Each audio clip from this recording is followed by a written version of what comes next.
Avec vous, pour vous, Zig FM 100.8. Ravi de vous retrouver, vous qui nous suivez partout en Casamance. C'est l'heure de votre grande édition. Voici le sommaire. Le journal avec Amadi Khalilou Djemé.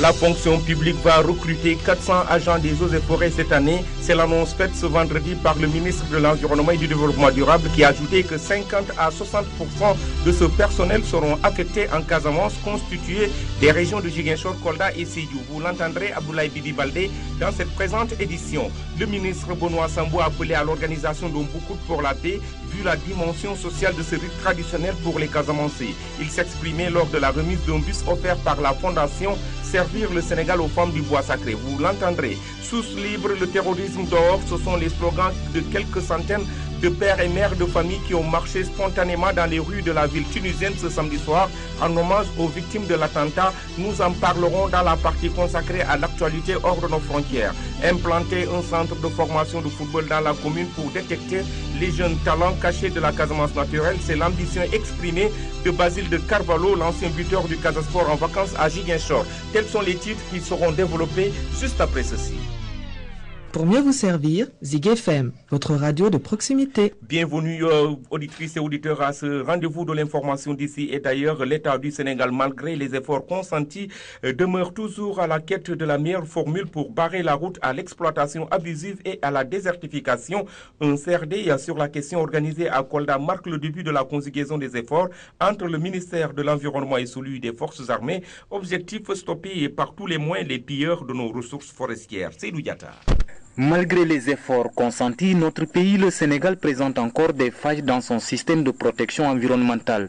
Pour barrer la route à l'exploitation abusive et frauduleuse, la région de Kolda a abrité un CRD axé sur la problématique et co-présidé par le ministre des Forces armées Augustin Tine et celui de l'Environnement et du Développement durable Abdoulaye Bibi Baldé. Nous sommes très heureux, monsieur le ministre et moi, d'avoir co-présidé donc ce CRD en direction de l'intensification de la lutte contre le trafic de bois. Pour dire que le mal est en nous, nous l'avons compris et nous avons tous et chacun une responsabilité. Monsieur le ministre des Forces armées, la situation dans la région de Kolda et de Sédhiou est assez préoccupante. Nous perdons en moyenne chaque année 40 000 hectares de forêt à cause de l'homme principal. Et c'est énorme pour le Sénégal.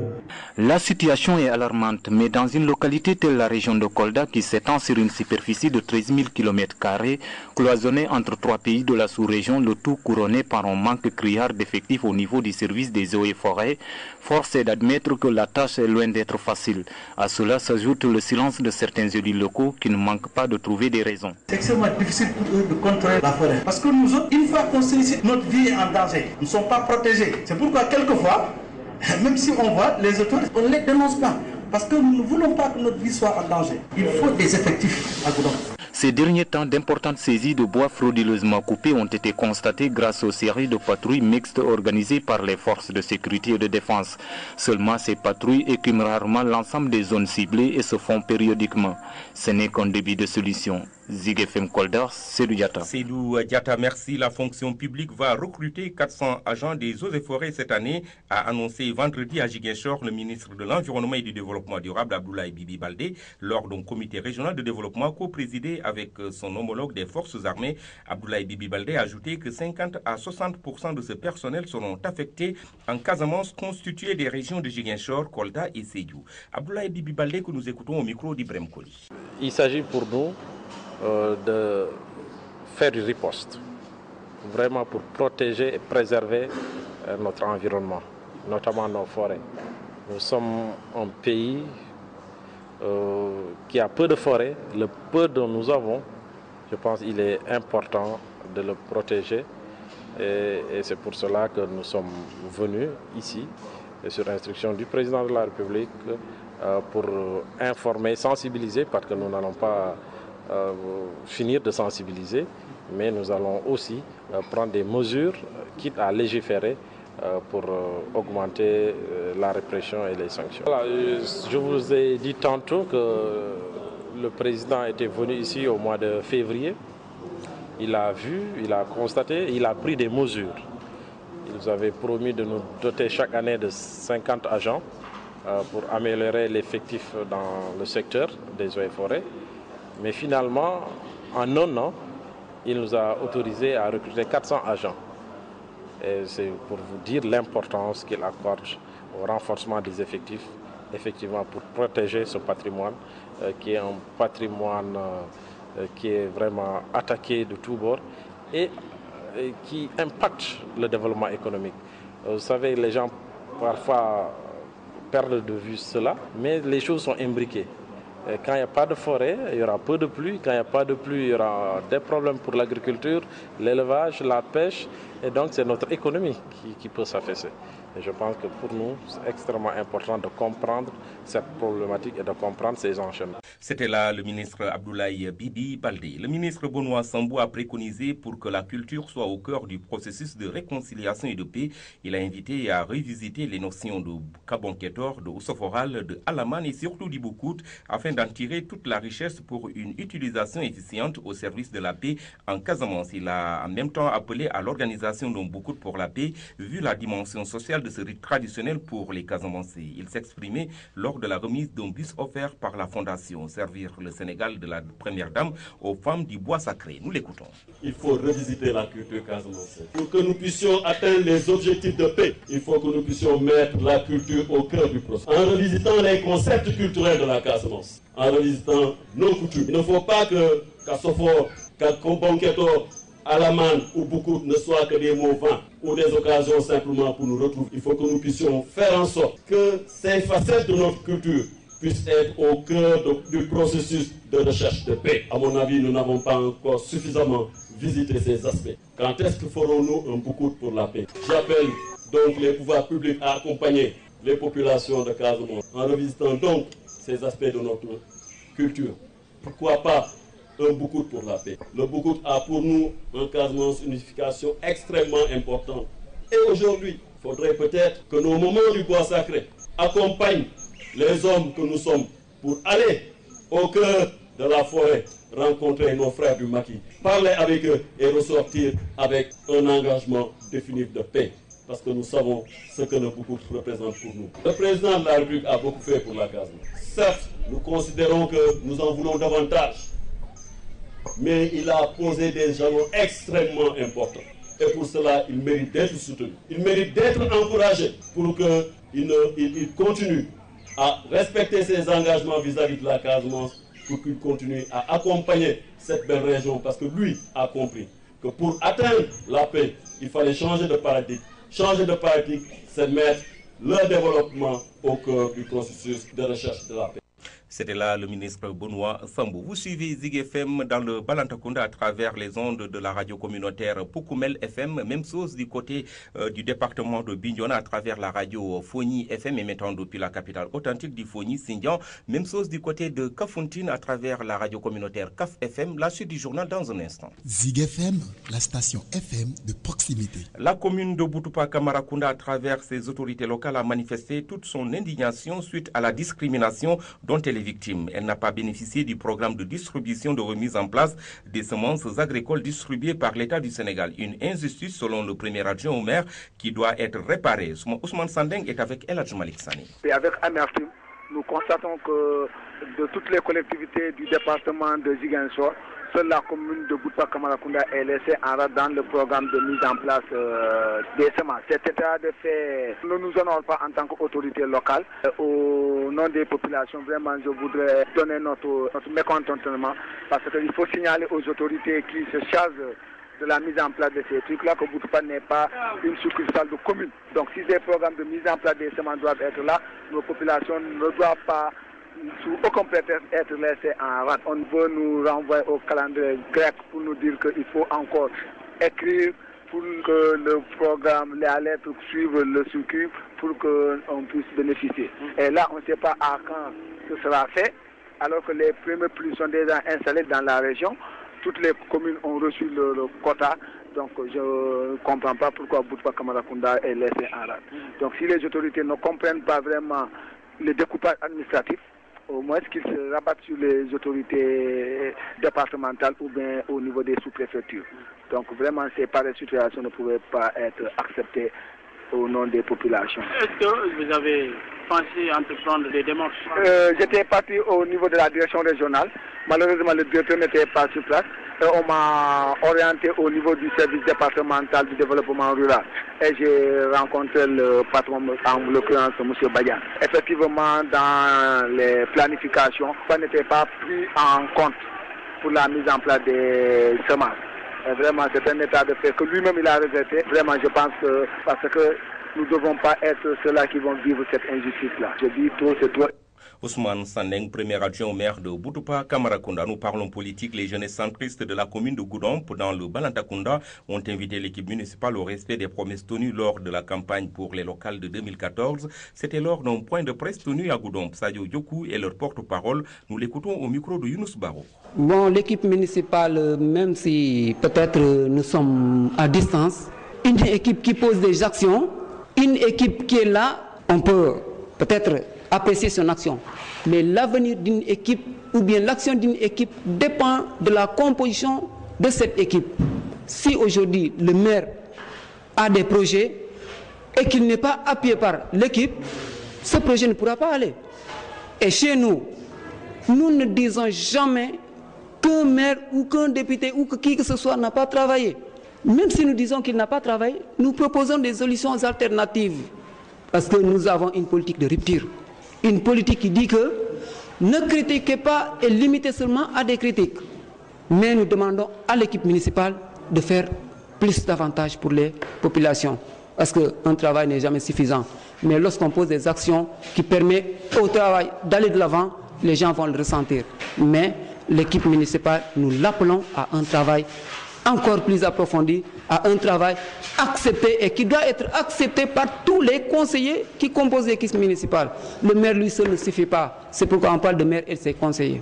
Donc sur ce, l'UCS lance un appel à l'équipe d'encore faire le maximum parce que ce n'est pas aujourd'hui et ce n'est pas seulement l'équipe là. Demain, on va juger l'équipe à travers son action. Si elle n'a pas fait un travail qui est rentable aux populations, elle va dégager et que l'autre équipe vienne s'installer. Confection frauduleuse de cartes d'identité d'électeurs, l'affaire divise la classe politique sénégalaise. En effet, la direction de l'autonomisation des fichiers donc, du ministère de l'Intérieur est accusée par l'opposition sénégalaise de se mettre donc à la disposition des responsables de l'Alliance pour la République pour l'établissement de cartes d'identité nationale puis de cartes d'électeurs. Une situation que dénonce l'opposition qui soupçonne là une manigance du pouvoir pour des fraudes en vue des prochaines joutes électorales. Voici l'avis du député réumiste Kierno Bokoum sur cette affaire qui est en train de défrayer la chronique ces derniers jours. Il s'exprimait dans l'émission politique de votre radio de proximité Interface. Nous ne sommes pas encore penchés sur cette question. Je dois dire que cette partie de l'opposition qui s'est prononcée, Réumi n'est pas dans ce front-là. Mais le moment venu, Réumi donnera son point de vue sur cette question. C'est une question sérieuse et extrêmement grave parce qu'il s'agit d'état civil, il s'agit de fraude sur l'état civil. Je pense qu'il faut que le gouvernement prenne cette question en charge et le plus sérieusement possible, qu'on fasse des enquêtes, qu'on détermine les responsabilités et qu'on sanctionne. Si le gouvernement a failli, il revient, et je le pense très sincèrement, aujourd'hui au Parlement également de faire son travail. Qu'on crée une commission d'enquête parlementaire pour voir ce qu'il en est exactement. Il ne faut pas que ces genres d'actes restent impunis. Parce que c'est extrêmement grave que l'on essaie de frauder à des élections. Donc, si c'est avéré, c'est extrêmement grave et ça doit être sanctionné. Donc, il faut que l'État fasse son travail, il faut que le Parlement fasse son travail. De Dakar, où nous avons rencontré Kierno Bokoum, nous prenons l'envol pour l'actualité internationale.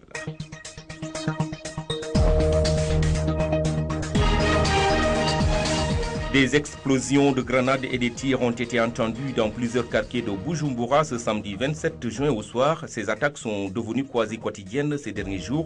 Le gouvernement et l'opposition s'accusent mutuellement d'en être sur fond d'échec des négociations autour d'un éventuel report voulu par l'équipe de facilitation internationale. Samedi, ils étaient nombreux à avoir choisi de quitter la capitale. Gare routière bondée, minibus et cars débordant de passagers comme de bagages. Le gouvernement tunisien a convoqué ce dimanche dimanche 28 juin au matin un conseil national sécuritaire à Tunis. Cette réunion doit rassembler des membres du gouvernement, des représentants de l'Assemblée nationale et toutes les instances sécuritaires et militaires du pays. L'objectif est de mettre au point un plan d'action efficace pour répondre à la menace djihadiste 2 jours après l'attentat de Sousse qui a coûté la vie à 38 personnes à Sousse. Les habitants sont marqués par l'attentat qui a ciblé un hôtel de cette station balnéaire vendredi 26 juin. Un attentat revendiqué par le groupe État islamique et qui a fait au moins 38 morts. Les habitants ont organisé des manifestations spontanées pour exprimer leur colère face à cette attaque. À l'issue d'une marche, ils ont déposé plusieurs bougies devant l'hôtel où s'est produit l'attentat. Sousse libre, le terrorisme dehors, ce sont les slogans des quelques centaines de pères de famille qui ont marché spontanément dans les rues de la ville samedi soir en hommage aux victimes de l'attentat. Cette manifestation est dédiée à la lutte contre le terrorisme, mais c'est aussi pour des citoyens lambda l'occasion de pointer du doigt des mots très profonds. Il faut prendre en charge les questions éducatives et sociales afin d'éviter aux jeunes de dériver dans des mouvements extrémistes, indique Jaled Ahmed, un habitant de la ville de Tunis. Nous parlons sport.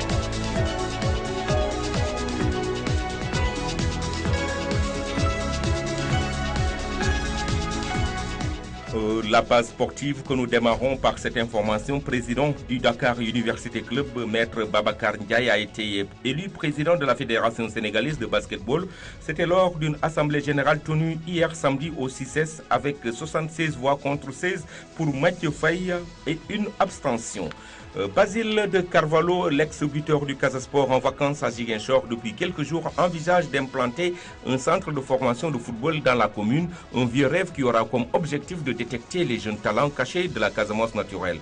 Déclaration qui a été faite hier à l'issue d'un match de football alléchant qui a opposé les anciens internationaux et amis de l'actuel sociétaire de l'équipe nationale bissau-guinéenne.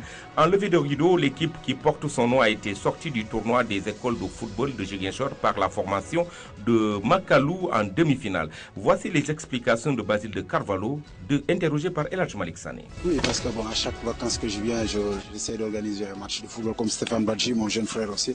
Je vais encore organiser un deuxième match parce que celui-là, c'était un peu avec la fondation Doufi. J'ai fait un match avec quelques-uns de mes amis. Ça s'est bien passé. Avant ça, il y a eu mon école de football aussi qui a joué le tournoi dont je suis le parrain. Et c'est une fierté aussi pour moi de pouvoir aider les jeunes pour qu'ils puissent s'épanouir. Parce que pour raison professionnelle, il faudra que je rentre pour mon nouveau club pour débuter le championnat. Quel club, nouveau club? Je suis en discussion.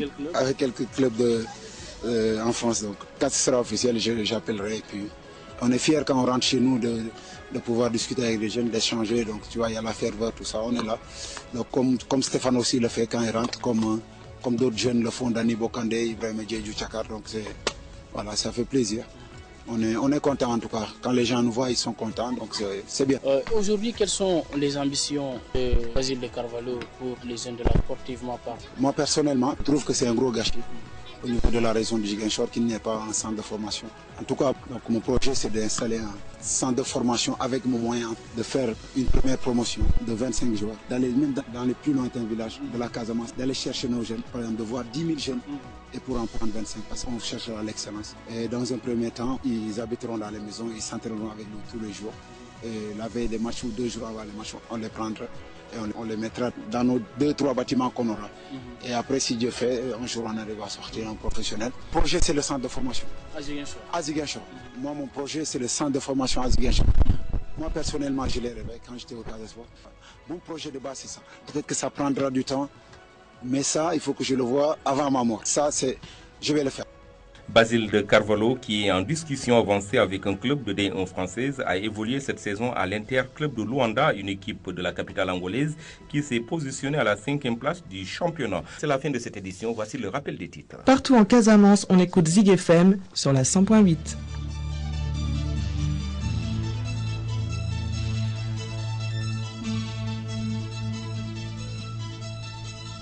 La fonction publique va recruter 400 agents des eaux et forêts cette année. C'est l'annonce faite ce vendredi par le ministre de l'Environnement et du Développement durable qui a ajouté que 50 à 60% de ce personnel seront affectés en Casamance, constitué des régions de Ziguinchor, Kolda et Sédhiou. Vous l'avez entendu dans cette édition. Le ministre Benoît Sambou a appelé à l'organisation d'un boucoute pour la paix fut la dimension sociale de ce rite traditionnel pour les Casamançais. Il s'exprimait lors de la remise d'un bus offert par la Fondation Servir le Sénégal aux femmes du bois sacré, vous l'avez entendu. Tous libres, le terrorisme dehors, ce sont les slogans de quelques centaines de pères et mères de famille qui ont marché spontanément dans les rues de la ville tunisienne ce samedi soir en hommage aux victimes de l'attentat. Nous en avons parlé dans la partie consacrée à l'actualité hors de nos frontières. Implanter un centre de formation de football dans la commune pour détecter des jeunes talents cachés de la Casamance naturelle, c'est l'ambition exprimée de Basile de Carvalho, l'ancien buteur du Casasport en vacances à Ziguinchor. Merci à Abbas Aronachoy qui était à la technique de cette édition. Merci à Mambinta Diata qui l'a réalisé. Merci à vous de nous avoir suivis. C'était à la présentation votre ami et fidèle serviteur Amadi Khalilou Diémé.